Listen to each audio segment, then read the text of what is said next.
So it is currently just past 6:15. So I'm really excited to start my second 24-hour readathon. So for those of you who haven't watched my first video, I'll add a card to this video just in case you want to check it out. But essentially, I will be following the same system. So for the next 24 hours, I will be reading 45 minutes with a 15 minutes break, just so I won't be like reading for like 24 hours straight and not exhaust my eyes, get a headache. So yeah, really excited to get going. So a few days ago, I've picked out the books I want to read in this readathon.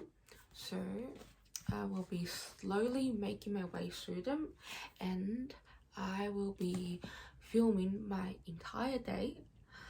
And if you guys also want to do a readathon, I highly encourage you, because I think it is a great way for building stamina for reading, and to get over a reading slump if you find yourself just like unable to like concentrate on a book, or like you haven't been reading for a while and you just find that your reading speed is like really low and it takes you like a long time to get into your book. Like, I think doing a 24-hour readathon, or even like not a 24-hour readathon, like doing a 12-hour readathon or like a 6-hour readathon, it's a great way to like get you back into the reading mindset when you're reading a set long period of time, so like you won't be distracted by anything else. So I think, yeah, if you guys want to follow along on my 24-hour readathon, you are welcome to do so, and we will get some reading done.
I've just finished reading Maggie, and I am gonna make a start on The Recruiting Officer by George Farquhar.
have just finished reading The Recruiting Officer, and I am about to start my third book, which is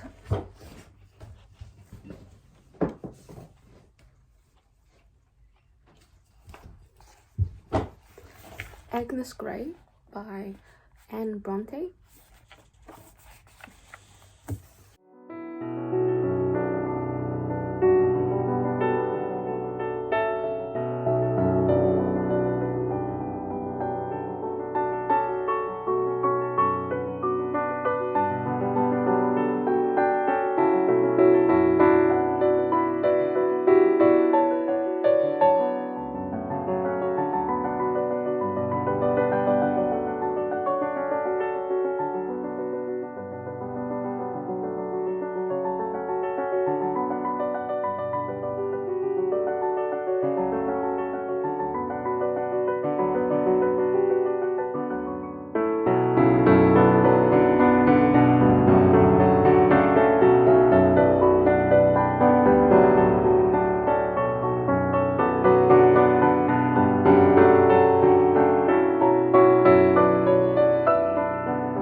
I have finished reading Agnes Grey,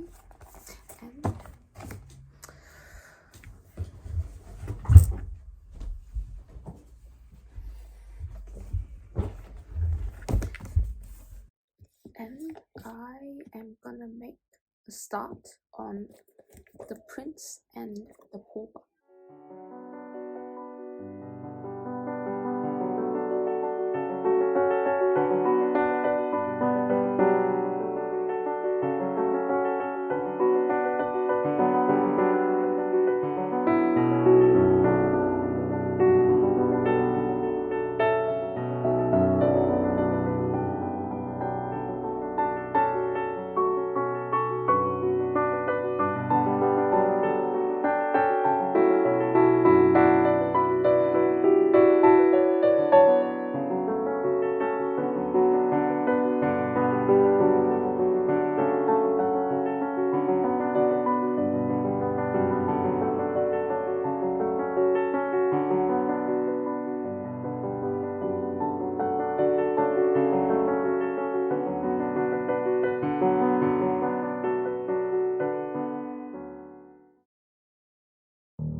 Finished reading The Prince and the Pauper, and I still have, I think, 3 hours left of my readathon, but I've been reading quite inconsistently for the last few hours just because I want to get it like over and done with as fast as I can. So I haven't been taking any breaks, which you might have noticed, and so I will make a start on my 5th book, which is 20,000 Leagues Under the Sea.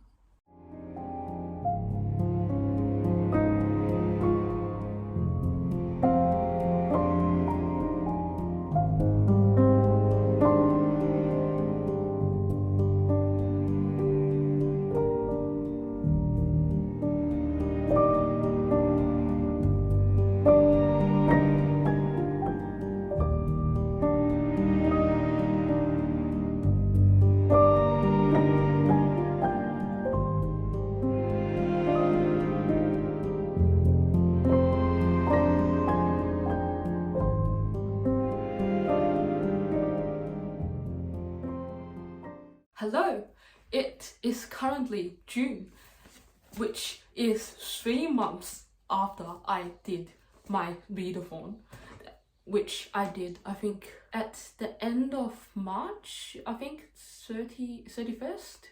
Yeah, so, and now it's June the 12th, which means that 3 months has already passed and I still didn't film my book review. So today I've decided that I should finally sit down and finish off the review so that I can finally upload my readathon onto my channel. Like, such a long period of time has passed. I hope I haven't forgotten much about the books I have read. The first book I've read is Maggie, A Girl of the Streets, which is written by Stephen Crane, who is also the author of The Red Badge of Courage.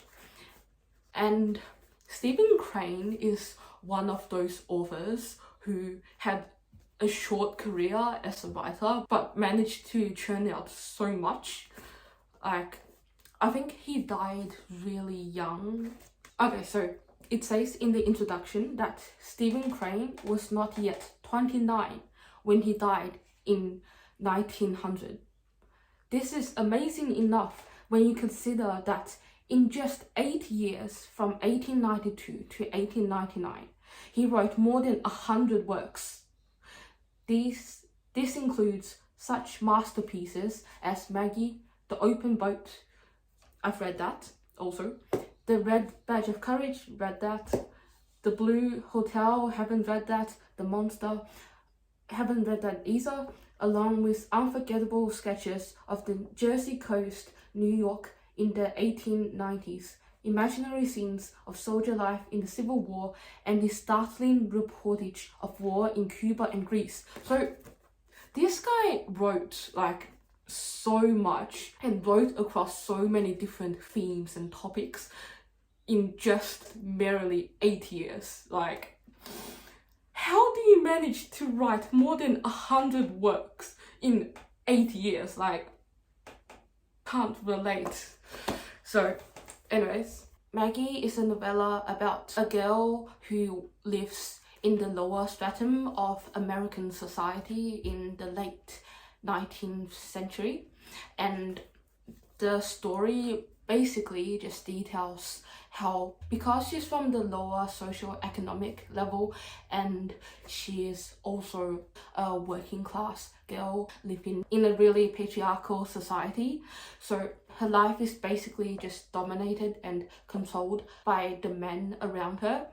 And it's really sad because the men in her life are really sketchy. Her dad is an alcoholic who basically just spends all the money Maggie earns on buying alcohol, and her brother is extremely dominating and abusive, and basically they are just confining her within these harsh living conditions, and her only way out of her hardships seems to be through marriage. But because the range of people she's met is like so limited, she doesn't exactly have a really good vision of what is a happy and stable relationship. So she ends up falling for another sketchy guy who eventually deserts her after people pointed out she's really plain looking. And I've quite enjoyed reading Maggie. As always, Stephen Crane does a really good job with describing specific atmospheres. Like in The Red Badge of Courage, he really vividly described what it felt like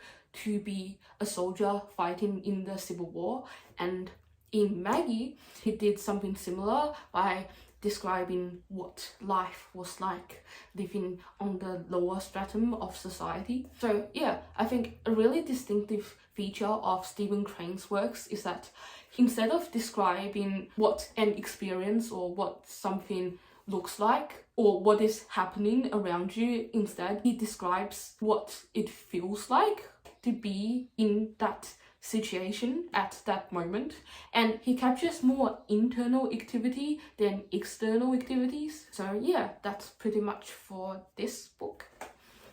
Now the second book I've read is The Recruiting Officer, which is a play by George Farquhar. And I got this book because it was on one of my uni subjects for English and Theatre Studies, but I didn't end up taking that subject, so I never got to read this book. So now, since I bought it and I've made myself a goal to go through all of the books I own before I can buy any new ones, so I decided to read this play, and it is a really entertaining and humorous play. I've never read anything by George Farquhar, and I don't know much about him, nor do I usually read plays much, but I really enjoyed reading this play. It's basically just a critique on the British justice system and recruiting process for the army. How back then in the 17th, 18th century, they used to capture criminals, and as a punishment for a petty crime, they would enlist you into the army. But this play is so sarcastic because people get enlisted for the most ridiculous offences. So it basically just follows two recruiting officers going around and trying to catch people who violate the law so that they can enlist them into the army. And so in the story, criminals would be brought before the court, and the judge would force convicted criminals to enlist in the army. But when the judge convicted a criminal, and just before he's about to conscript the criminal into the army, he finds out that that criminal is actually his daughter, who is in disguise. And so because it's his daughter, so he basically just exonerates her. So that just shows how hypocritical the justice system was in the world of The Recruiting Officer. And this is actually, I think, when I read it, I didn't realize how old this play was, but it's apparently The Recruiting Officer is set in Shrewsbury in 1704, and the earliest documented play to have been staged in New York is 1732. So that was like so long ago. That was from like nearly 400 years ago. So, but the writing is so simple, it doesn't read like it's from the 18th century. So yeah. The next book I've read is Agnes Grey by Bronte, and back in February I went on a Jane Austen binge, and I've read all the novels written by Jane Austen. And so in March I've decided to do something similar with the Bronte sisters, and I am aiming to read all of the Bronte sisters' works. And Agnes Grey is the first Anne Bronte work I've read. The story is similar to Charlotte Bronte's Jane Eyre in that it describes basically the hardships of being a governess in the 19th century and all the stereotypes and discrimination that governesses face in their daily life, as they basically belong to neither the upper class or the working class. Like, they're not nobility because they're poor and they are working for an upper class family, but then again, like, they're not exactly servants either because they're usually highly educated and they're from respectable families. So being a governess back in the 18th century isn't the best occupation out there. And I wouldn't pass judgment on Anne Bronte's works yet because this is the only work of hers I've read so far. But I think so far I've read Jane Eyre by Charlotte Bronte and Wuthering Heights by Emily Bronte, and just in comparison to Wuthering Heights and Jane Eyre, I feel like Anne Bronte's writing style, in Agnes Grey at least, is like the most stiff. Like, I feel like Anne Bronte and Emily Bronte are completely on the opposite sides of the spectrum. Like, Emily Bronte in Wuthering Heights just writes in such like fanciful, imaginary and really emotional style, and detailing the emotional complex between the characters and juxtaposing the wilderness of Wuthering Heights with the civility of Thrushcross Grange. And of course there's like the really intense relationship between Heathcliff and Cathy, and just the overwhelming hatred that's swelling throughout the entire story. Like, Wuthering Heights is so intense, but then Agnes Grey is the complete opposite.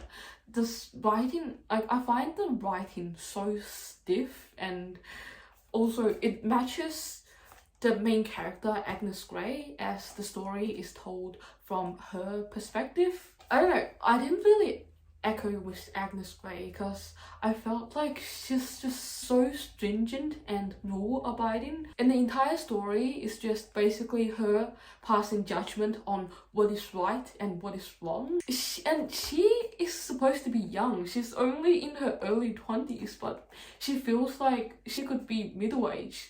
Agnes Grey isn't one of my favourite Bronte works, so... And the next book is The Prince and the Pauper, which is written by Mark Twain, and I've been wanting to read this book for a really long time, so I'm glad that I finally got around to reading it.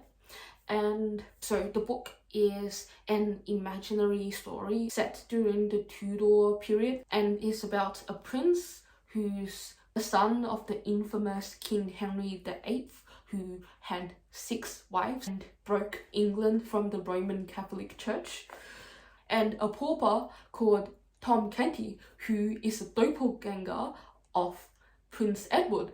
So those two basically look exactly the same, and one day they came across each other and they decided to change their clothes and to experience each other's lives. But it turns out that after they changed clothes, no one actually is able to recognize each of them from each other. Like, even Edward's own father, King Henry, wasn't able to recognize his own son. Like, that is just so incredible, and how the story is basically just a mockery of the social class system, how the main difference that's separating the upper class from the working class is their appearance. So when the prince and the pauper changed their clothes, no one is able to tell each from the other. And yeah, I've also really enjoyed reading this book. And so basically the book is stating that inherently there is no distinction between a prince and a pauper. A prince is only a prince because he was born into that situation, but as soon as he is taken out of his castle and away from his royal connections, he is no different to a pauper. And a pauper, similarly, if he is taken into the royal family and instated as the prince, he basically just becomes the prince, and no one can tell any difference. So, and the last book I've read is 20,000 Leagues Under the Sea, which is also one of the books I've been meaning to get around to for quite a while. And it is written by Jules Verne, who is one of the great sci-fi writers of the 19th century. And it falls under one of the great nautical literature of the 19th century, when people were really interested in nautical navigation, and there were a lot of stories and books about sea travels and voyages, like Edgar Allan Poe, Herman Melville, and a lot of other writers wrote stories about the sea, which is a fascinating topic in itself, since the sea is just a symbol of mystery, how we only know a really small fragment of what is contained within the deep seas, like things that exist beyond the scope of our submarines. In 20,000 Leagues Under the Sea, it details a group of hermits who live in the submarine, and they have been living away from civilization. And so the people in the submarine actually haven't been on land for years. And so they've basically just built their own subterranean world, 20,000 leagues under the sea. So yeah, it's an incredible idea. And I haven't really finished the book. I've only read half of it. And after the readathon, I just haven't managed to read any more of it. I need to finish this, as I don't know how it ends yet. So that is that. So throughout the entire readathon, I've read 5 books in total. And so that is pretty much a wrap up of my second 24-hour readathon. I've decided to make doing a 24-hour readathon a tradition from now on every 31st of the month, so every 2 months, I am gonna be doing a 24-hour readathon. And yeah, so that is the end of this video. Thank you for watching, and we will make another readathon in 2 months' time. So if you want to see more readathons, then stay tuned for that, and see you in my next video.